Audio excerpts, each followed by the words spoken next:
bienvenue sur notre chaîne. Aujourd'hui, nous plongeons dans l'une des révolutions économiques les plus audacieuses d'Afrique. Ibrahim Traoré, ce jeune leader burkinabé, a osé l'impensable avec sa loi des 5 milliards de francs CFA qui bouleverse l'ordre économique mondial. Imaginez, en imposant aux multinationales d'installer leurs sièges sociaux au Burkina Faso, il remet en question des décennies de domination occidentale. Paris s'agite, Washington s'inquiète, pendant qu'à Ouagadougou, les tours s'élèvent et l'espoir renaît. Cette décision est-elle le début d'une nouvelle ère de souveraineté africaine ou un pari trop risqué? Découvrez comment un simple décret transforme un pays entier et fait trembler les puissances occidentales. Si vous aimez les analyses géopolitiques qui décodent l'Afrique contemporaine, n'oubliez pas de laisser un like et de vous abonner à notre chaîne pour ne rien manquer de nos prochaines analyses. En octobre 2025, le Burkina Faso a fait trembler les chancelleries occidentales avec une décision sans précédent. Le président Ibrahim Traoré, poursuivant sa vision de souveraineté économique, a signé un décret obligeant toutes les entreprises réalisant plus de 5 milliards de francs CFA de chiffre d'affaires à établir leur siège social sur le territoire national. Cette mesure, apparemment technique, constitue en réalité une révolution silencieuse dans les relations économiques entre l'Afrique et l'Occident. Pendant des décennies, les multinationales opérant au Burkina Faso ont extrait les richesses du pays tout en maintenant leurs centres décisionnels à l'étranger, principalement à Paris, Abidjan ou Dubaï. Cette fuite invisible des capitaux et du pouvoir décisionnel a systématiquement appauvri le pays, le transformant en simple terrain d'exploitation sans véritable retombée structurelle pour son développement. La loi des 5 milliards n'est pas née d'un caprice idéologique mais d'une analyse méthodique des mécanismes d'appauvrissement du pays. En Conseil des ministres, lorsqu'Ibrahim Traoré a posé sur la table ce projet que même ses proches conseillers jugeaient radical, il ne cherchait pas la prudence diplomatique mais l'efficacité économique. On ne peut pas construire une nation avec des sièges fantômes, avait-il déclaré, résumant en une phrase le paradoxe d'un pays riche en ressources mais pauvre en souveraineté. Le texte, concis et sans ambiguïté, donnait 24 mois aux entreprises concernées pour se conformer, assortissant cette obligation d'incitation fiscale stratégique, exonération partielle sur les matériaux de construction et priorité d'accès au marché public. Ce mélange de fermeté et de pragmatisme allait devenir la signature politique d'Ibrahim Traoré, un leader qui n'interdisait pas le capital étranger mais l'invitait à s'ancrer durablement. Les réactions internationales ont été aussi vives que prévisibles. Les chambres de commerce occidentales ont immédiatement dénoncé une mesure protectionniste menaçant le climat des affaires. Les institutions financières internationales ont agité le spectre de la fuite des investissements. Dans les médias dominants, on parlait d'un petit pays qui défie la mondialisation, avec ce mélange de condescendance et d'inquiétude qui caractérise souvent le regard occidental sur les initiatives africaines d'émancipation économique. À Paris comme à Washington, on s'interrogeait, était-ce du populisme de court terme ou une véritable vision stratégique? Cette incompréhension révélait surtout le décalage entre une certaine conception des relations Nord-Sud et l'émergence d'un nouveau paradigme économique porté par une génération de dirigeants africains déterminés à rééquilibrer les termes de l'échange. À Ouagadougou, en revanche, la nouvelle a été accueillie avec une fierté tranquille. Enfin, nos règles sur notre sol, résumait un journaliste local, traduisant le sentiment d'une population lassée de voir les ressources de son pays profiter principalement à d'autres. Dans les quartiers populaires comme dans les milieux économiques nationaux, on percevait cette décision non comme une fermeture au monde mais comme une réappropriation légitime des leviers du développement. Les premiers effets se sont rapidement matérialisés. En quelques semaines, les architectes, ingénieurs et entreprises du bâtiment ont vu leur carnet de commandes se remplir. Chaque nouvelle fondation coulée, chaque grue dressée sur l'horizon de la capitale devenait le symbole tangible d'un État qui, au lieu de se contenter de discours, agissait concrètement pour transformer l'économie nationale. Le changement le plus profond s'est opéré dans la perception même du pouvoir économique. Pour la première fois, l'État burkinabé semblait dicter le rythme du marché et non l'inverse. Cette inversion subtile, presque imperceptible au départ, a commencé à redonner confiance à une population longtemps habituée à subir les décisions venues d'ailleurs. Dans les cafés du centre-ville, les discussions ont changé de tonalité. On parlait désormais d'avenir, de projets, d'opportunités locales, et non plus d'émigration comme seule perspective. Les jeunes diplômés, autrefois tentés par l'exil, commençaient à envisager des carrières nationales. Cette transformation psychologique collective, bien que difficile à quantifier, constitue peut-être la plus grande réussite de la politique d'Ibrahim Traoré. Avoir rendu l'espoir palpable, avoir transformé l'abstraction de la souveraineté en expérience quotidienne. 6 mois après la mise en œuvre de la loi, les premiers bilans chiffrés ont surpris même les plus sceptiques. Le ministère de l'Économie a recensé 78 projets de construction de sièges sociaux en cours, dont 46 portés par des entreprises étrangères. Le montant total des investissements locaux liés à ces chantiers s'élevait à plus de 310 milliards de francs CFA, soit une hausse de 22% par rapport à l'année précédente. Mais plus significatif encore que ces chiffres bruts, c'est leur distribution dans l'économie réelle qui témoignait d'une transformation structurelle en marche. Chaque milliard investi au Burkina Faso générait désormais des retombées directes dans 3 secteurs clés: la construction, les services et la formation technique. En un seul semestre, plus de 12 000 emplois avaient été créés, dont 70% dans le bâtiment. Cette dynamique s'est accompagnée d'un phénomène inattendu, la transparence économique. Chaque siège implanté sur le sol burkinabé devenait comptable et soumis à une déclaration fiscale locale, rendant les audits plus précis, les taxes plus traçables, les contrats plus équitables. Les économistes ont commencé à parler de l'effet Traoré, un cercle vertueux où la souveraineté produit la croissance, et non l'inverse. Les recettes fiscales ont augmenté de 14% au premier trimestre 2026, un record depuis 10 ans. Cette amélioration des finances publiques a permis au gouvernement de financer des infrastructures urbaines essentielles sans recourir à un endettement extérieur massif. Le modèle promu par Ibrahim Traoré démontrait ainsi qu'il était possible de développer un pays sans le vendre aux intérêts étrangers, de construire une économie nationale viable tout en restant ouvert aux partenariats internationaux équilibrés. Le succès de cette politique a rapidement dépassé les frontières du Burkina Faso, suscitant l'intérêt des pays voisins, particulièrement au Mali et au Niger.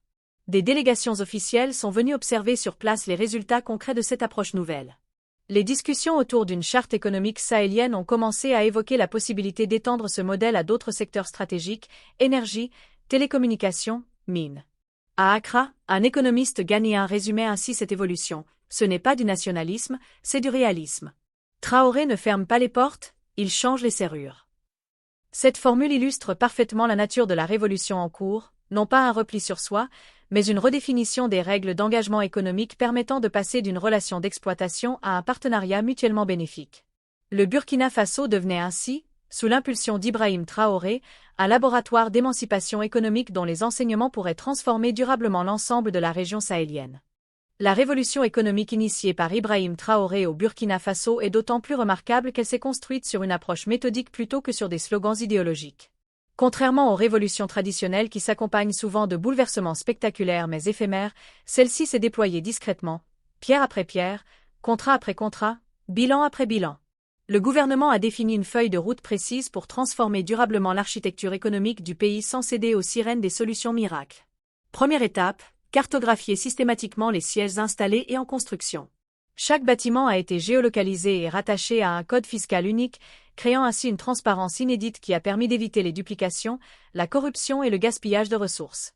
Cette méticulosité dans l'exécution tranchait avec les habitudes d'improvisation souvent reprochées aux administrations africaines et envoyait un signal fort aux investisseurs. Le Burkina Faso entrait dans une nouvelle ère de rigueur et d'efficacité. La deuxième étape du plan a consisté à lancer un fonds d'appui aux PME locales chargées d'entretenir ou d'équiper les nouveaux sièges sociaux. L'objectif était clair, faire de chaque tour un écosystème économique complet plutôt qu'un monument isolé. Des dizaines d'entreprises burkinabées de services, de maintenance, de restauration collective ou de sécurité ont ainsi pu se développer en orbite autour des nouveaux bâtiments. Ce maillage économique local a multiplié l'impact de chaque siège social sur l'économie nationale. Parallèlement, un programme ambitieux de formation professionnelle a été lancé dans les secteurs de la construction, de l'urbanisme et de la gestion immobilière. D'ici 2027, le gouvernement prévoit de former 10 000 techniciens et ingénieurs à travers des partenariats régionaux, notamment avec le Mali et le Niger. Cette approche holistique, combinant infrastructures physiques et développement du capital humain, illustre la profondeur stratégique de la vision de Traoré, bien au-delà d'une simple politique de briques et de mortier. Le système maison de l'État a constitué la 4e étape de cette révolution silencieuse.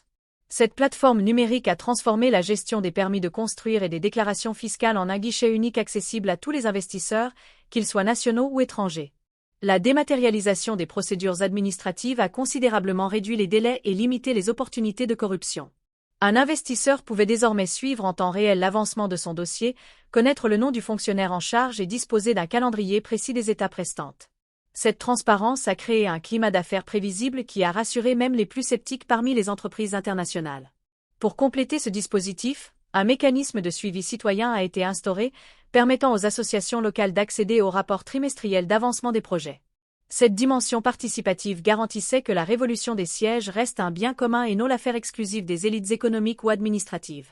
Cette approche systématique a produit des résultats concrets sur le terrain. À Ouagadougou, le quartier de Ouaga 2000, autrefois symbole d'une urbanisation inachevée avec ses terrains vagues et ses villas isolées, s'est transformé en un véritable centre d'affaires. Une dizaine de tours modernes y ont émergé en moins de 12 mois, chacune abritant plusieurs entreprises et générant son propre écosystème économique. Le paysage urbain lui-même raconte désormais une nouvelle histoire, celle d'un pays qui construit son avenir de ses propres mains. À Bobo-Dioulasso, la deuxième ville du pays, un pôle économique secondaire a commencé à se développer, attirant des entreprises spécialisées dans l'agroalimentaire et la transformation des produits locaux. Cette décentralisation économique, encouragée par des incitations fiscales spécifiques, a permis d'éviter la concentration excessive des activités dans la capitale et de répartir plus équitablement les bénéfices du développement sur l'ensemble du territoire national. L'impact sur le marché du travail a été particulièrement significatif. Les travailleurs saisonniers, autrefois contraints à l'exode vers les pays côtiers comme la Côte d'Ivoire ou le Ghana, ont trouvé des emplois stables sur leur propre sol. Les salaires dans le secteur du bâtiment ont augmenté de 27% en moyenne, entraînant une hausse du pouvoir d'achat qui a dynamisé l'économie locale. Au-delà des aspects matériels, c'est la dignité retrouvée qui ressort des témoignages recueillis sur les chantiers. Avant, on construisait des villas pour les ONG. Maintenant, on construit des tours pour nous, résumait un chef de chantier, exprimant en une phrase simple la transformation profonde des rapports économiques et symboliques. Cette évolution du marché du travail a également modifié les flux migratoires. Pour la première fois depuis des décennies, on a observé un phénomène de retour au pays de burkinabés qualifiés qui avaient émigré pour trouver du travail. Des architectes, ingénieurs et gestionnaires formés à l'étranger revenaient mettre leurs compétences au service du développement national. Le secteur bancaire a également connu une transformation majeure. La présence physique des sièges sociaux a imposé aux entreprises de traiter avec les institutions financières locales pour leurs opérations quotidiennes. Les flux financiers qui transitaient auparavant par des banques étrangères ont commencé à irriguer le système bancaire national, augmentant considérablement ses capacités de financement de l'économie locale. Les dépôts bancaires ont augmenté de 32% en un an, permettant aux banques d'élargir leur offre de crédit aux PME et aux particuliers. Ce circuit financier vertueux a créé une plus grande indépendance vis-à-vis des financements extérieurs et réduit la vulnérabilité du pays aux chocs économiques internationaux. Parallèlement, la présence physique des centres de décision a considérablement amélioré la collecte fiscale. Les recettes fiscales additionnelles de 2026 ont déjà couvert près de 40% du budget d'infrastructures urbaines, réduisant d'autant la dépendance envers l'aide internationale ou l'endettement extérieur. Cette transformation économique a naturellement eu des répercussions sur la scène politique nationale et internationale. Sur le plan intérieur, Ibrahim Traoré a vu sa popularité et sa légitimité considérablement renforcées par les résultats tangibles de sa politique. Les discussions dans les lieux publics ont évolué. On ne débattait plus de l'opportunité de ces mesures, mais de leur extension à d'autres secteurs stratégiques. Cette adhésion populaire a donné au gouvernement une marge de manœuvre politique pour poursuivre et approfondir ses réformes structurelles. Sur la scène internationale, le discours a également commencé à changer. La Banque africaine de développement, dans un rapport publié en mars 2026, a qualifié la politique burkinabé de pari risqué mais cohérent. Même certaines institutions financières internationales, initialement critiques, ont commencé à reconnaître que le modèle Traoré produisait des résultats économiques solides sans provoquer la fuite massive des capitaux qu'elles avaient prédite. Cette évolution du regard extérieur a renforcé la position diplomatique du Burkina Faso et son influence dans les négociations économiques régionales. Le modèle burkinabé a commencé à faire des émules dans la région. Au Mali et au Niger, pays confrontés à des défis similaires en matière de souveraineté économique, des initiatives inspirées de la loi des 5 milliards ont été mises à l'étude. Les discussions entre ces trois pays sahéliens ont abouti à l'ébauche d'une charte économique sahélienne visant à harmoniser leur politique d'investissement pour éviter les effets de concurrence délétères et maximiser leur pouvoir de négociation face aux multinationales. Cette coopération régionale représente potentiellement un changement de paradigme dans les relations économiques nord-sud, non plus une compétition entre pays africains pour attirer les investisseurs à n'importe quel prix, mais une coordination stratégique pour garantir que ces investissements servent véritablement le développement local. Dans cette perspective, le Burkina Faso d'Ibrahim Traoré est devenu un laboratoire dont les enseignements pourraient transformer durablement l'ensemble de la région sahélienne et peut-être inspirer d'autres régions du continent. L'histoire de cette transformation économique ne serait pas complète sans évoquer ses artisans quotidiens. Autour d'Ibrahim Traoré, une équipe de jeunes ministres et technocrates formés à Ouagadougou ou à Bamako a joué un rôle crucial dans la traduction de cette vision en plans concrets. Routes d'accès, centres administratifs, zones d'affaires planifiées autour des futurs sièges. Leur connaissance intime des réalités locales, combinée à une expertise technique solide, a permis d'éviter les erreurs classiques des grands projets conçus depuis l'étranger.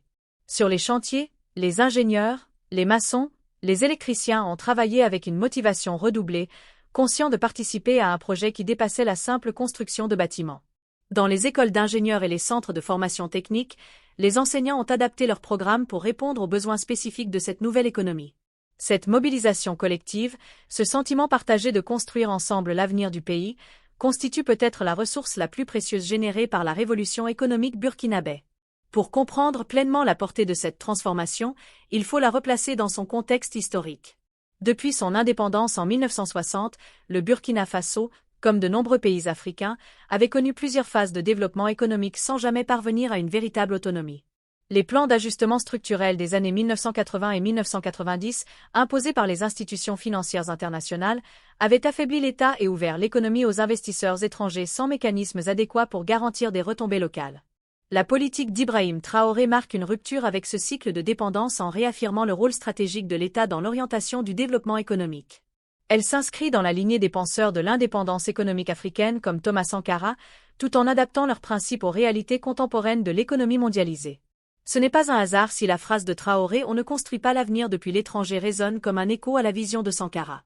La révolution économique silencieuse du Burkina Faso représente ainsi non seulement une transformation matérielle, mais aussi une reconquête intellectuelle et morale, une réaffirmation de la capacité des Africains à définir eux-mêmes leur modèle de développement. La décision du Burkina Faso d'imposer l'implantation des sièges sociaux sur son territoire a été perçue dans les capitales occidentales comme bien plus qu'une simple mesure administrative. À Paris, à Londres et à Washington, elle a été interprétée comme un défi direct au modèle économique post-colonial qui avait prévalu pendant des décennies. Ce modèle, caractérisé par l'extraction des ressources africaines au profit des économies occidentales, s'appuyait sur une architecture institutionnelle qui maintenait les centres de décision économique en dehors du continent. Les multinationales opéraient en Afrique tout en conservant leurs sièges sociaux, leurs centres de recherche et leurs directions financières dans les métropoles occidentales. Cette organisation permettait non seulement d'optimiser fiscalement les profits, mais aussi de garder le contrôle stratégique des opérations loin des pressions politiques locales. En exigeant la relocalisation des sièges, Ibrahim Traoré ne s'attaquait pas seulement à une pratique commerciale, mais à un pilier fondamental de la domination économique occidentale en Afrique. Les réactions diplomatiques ont été aussi rapides que révélatrices. Dans les chancelleries occidentales, on a d'abord tenté de minimiser la portée de cette décision, la présentant comme une mesure populiste destinée à séduire l'électorat national. Puis, face à la détermination du gouvernement burkinabé et aux premiers résultats tangibles de sa politique, le ton s'est durci. Des notes diplomatiques confidentielles, plus tard révélées par des médias indépendants, montraient l'inquiétude croissante des puissances occidentales face à ce qu'elles qualifiaient de dangereux précédents. La crainte principale n'était pas tant l'impact économique immédiat sur leurs intérêts au Burkina Faso, pays relativement modeste, mais l'effet de contagion potentiel dans toute la région sahélienne, au-delà, et dans l'ensemble du continent africain. Si d'autres pays adoptaient des mesures similaires, c'est tout l'édifice des relations économiques nord-sud qui pourrait être remis en question. Cette perspective explique la virulence de certaines réactions et les pressions exercées sur le gouvernement burkinabé pour qu'il assouplisse sa position. Les institutions financières internationales ont joué un rôle particulier dans cette confrontation. Le Fonds monétaire international, notamment, a publié plusieurs rapports mettant en garde contre les risques de la politique burkinabé pour l'attractivité du pays et la confiance des investisseurs. Ces avertissements, formulés dans le langage technique de l'économie, masquaient à peine une menace implicite. Les pays qui s'écartent du consensus néolibéral s'exposent à l'isolement financier. Pourtant, contrairement aux prédictions alarmistes, le Burkina Faso n'a pas connu de fuite massive des capitaux. La plupart des entreprises concernées ont choisi de se conformer à la nouvelle législation plutôt que d'abandonner leurs activités dans le pays. Ce démenti factuel aux prophéties de catastrophes économiques a considérablement affaibli la position des critiques internationaux et renforcé la crédibilité de la démarche burkinabé. Il a également mis en lumière le caractère souvent idéologique plutôt qu'objectivement économique des prescriptions des institutions financières internationales.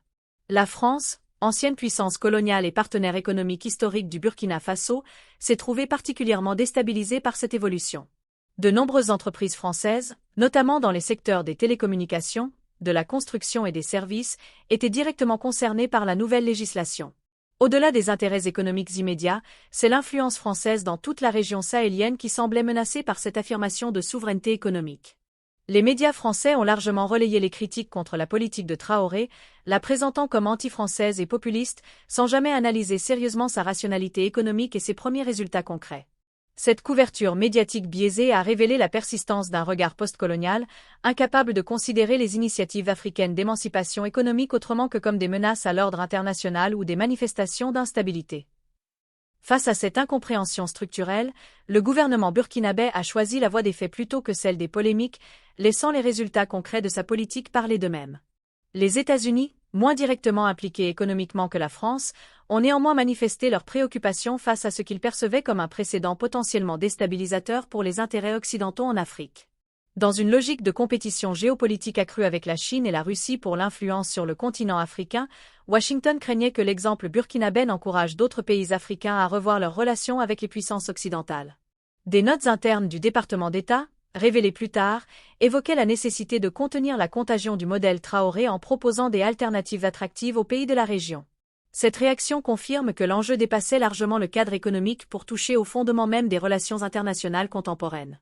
La politique économique d'Ibrahim Traoré venait questionner non seulement les pratiques commerciales des multinationales, mais aussi l'architecture globale des rapports de force entre le Nord et le Sud, entre les anciennes puissances coloniales et les pays en quête d'une véritable indépendance.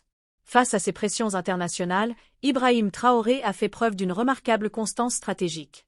Plutôt que de céder aux intimidations ou de s'engager dans une surenchère rhétorique, il a maintenu le cap de sa politique tout en modulant habilement son discours.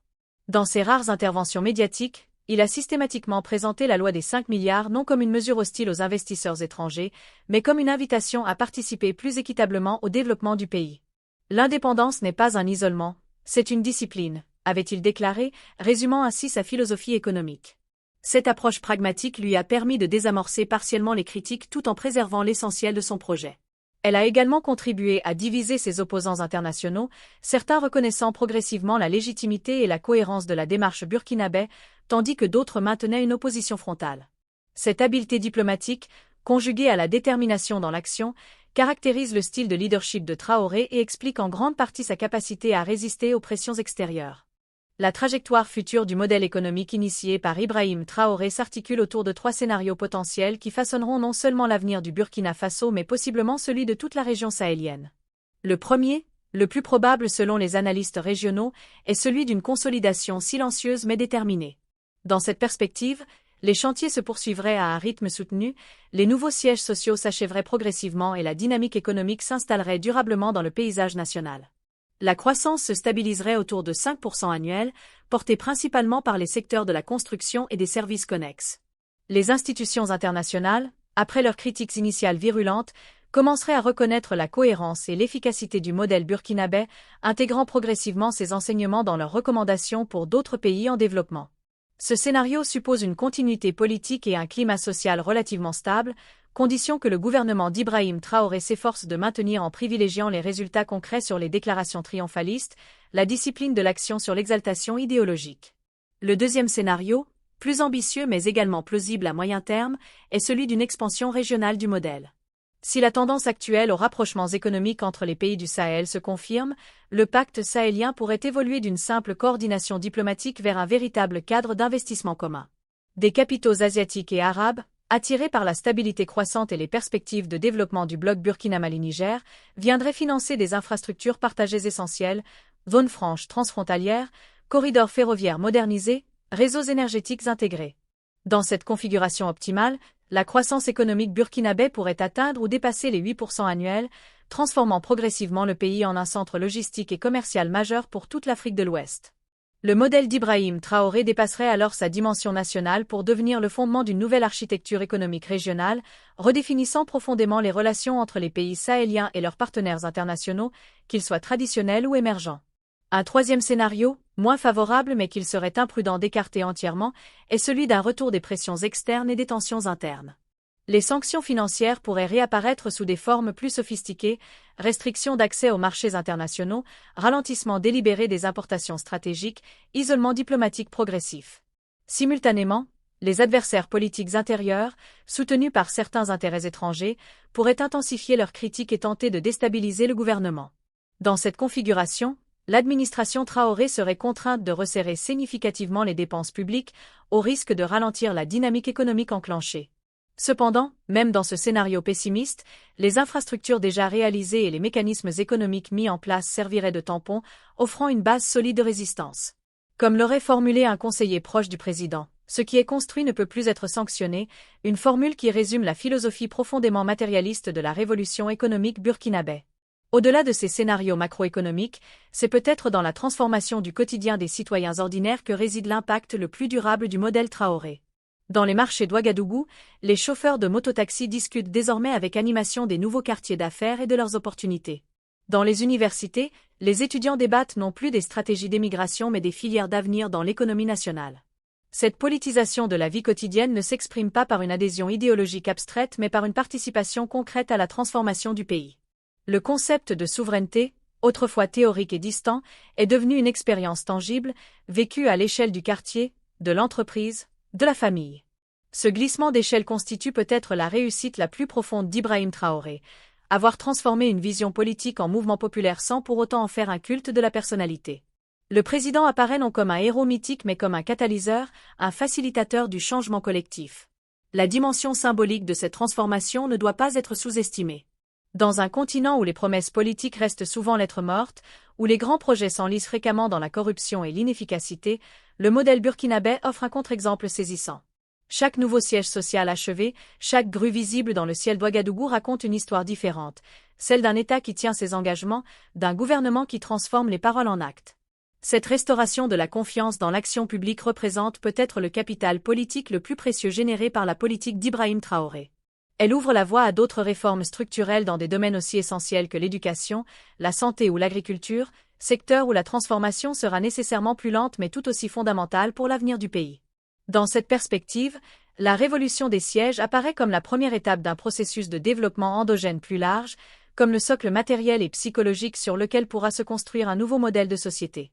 L'héritage le plus significatif de cette période pourrait bien être intellectuel et moral. En démontrant qu'une autre voie de développement est possible, que l'affirmation de souveraineté économique n'implique pas nécessairement l'isolement ou l'appauvrissement, Ibrahim Traoré a contribué à briser ce que certains intellectuels africains appellent le carcan mental de la dépendance.